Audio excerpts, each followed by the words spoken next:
Dance icon 2లో అయితే తమన్ గెస్ట్గా రావడం జరిగింది. అయితే ఆయన మాత్రం గేమ్ చేంజర్కి సంబంధించి జరగండి జరగండి సాంగ్ మీరే బాగా చేస్తున్నారు, నిజంగా చూస్తే ఆ సాంగ్ కంటే ఈ కోరియోగ్రాఫే బాగుందని ఆయన సాంగ్ని ఆయనే తక్కువ అంచనా వేశారు. అంటే ఇండైరెక్ట్గా ప్రభుదేవాని అండ్ అదేవిధంగా రామ్ చరణ్ గేమ్ చేంజర్ మొత్తాన్ని అన్నారు అనుకోవచ్చా? అంటే రామ్ చరణ్ని ఇటు మెగా ఫ్యామిలీ అభిమానుల్ని అదేవిధంగా సినిమా మొత్తాన్ని ఆయన అవమానించడానికి కాకుండా ఆయన సినిమాని ఆయన కూడా అవమానించుకున్నాడు. సో క్లియర్గా అర్థమవుతుంది. అంటే ఆ సినిమాకి నా మ్యూజిక్ డైరెక్టర్గా ఉన్నప్పటికీ సాంగ్స్ అనేవి మంచి హిట్ అయినాయి, ఓకే. కాకపోతే అక్కడికి వెళ్ళినప్పుడు కొంచెం ఆచితూచి మాట్లాడుంటే బాగుండేదని కూడా కొంతమంది అంటున్నారు.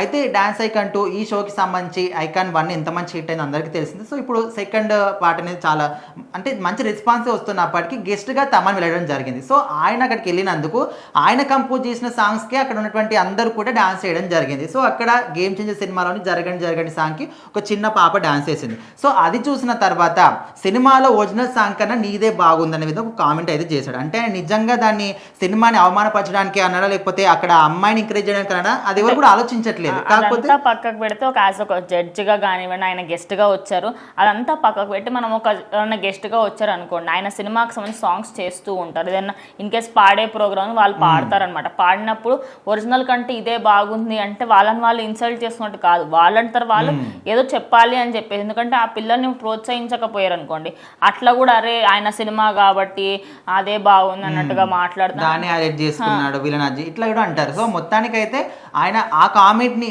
నిజంగానే ఆ అమ్మాయిని అంటే సినిమాని ఉద్దేశించి మాట్లాడా లేకపోతే అమ్మాయిని ఉద్దేశించరే ఇదంతా కూడా పక్కన పెట్టి అందరూ కూడా ఒక నెగిటివ్ మాత్రమే తీసుకుంటున్నారు. చాలా మంది ఎట్లా అంటే ప్రభుదేవ మాస్టర్ మీరు ఆ కొరియోగ్రఫీని అవమానిస్తున్నారా లేకపోతే నిజంగా రామ్ చరణ్ని అవమానిస్తున్నారా, మీరు ఆయన చక్కగా చేయలేడా, సో ఇట్లా రకరకాలుగా అంటున్నారు. కాకపోతే ఏదైనా ఒక ఇష్యూ వచ్చినప్పుడు దాన్ని రెండు రకాలుగా ఆలోచించాలి.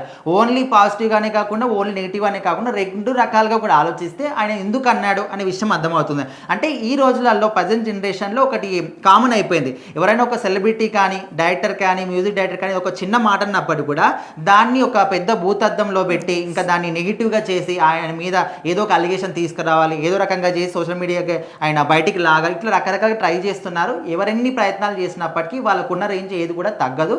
సో మొత్తానికైతే ఆయన అమ్మాయిని ఎంకరేజ్ చేయడానికి అన్నాడు తప్ప సినిమాని ఉద్దేశించి కానీ రామ్ చరణ్ ఉద్దేశించి కానీ ప్రభుదేవ మాసను ఉద్దేశించి కానీ అవమానించడానికి ఏ ఒక్క వాడు కూడా చెప్పలేదు.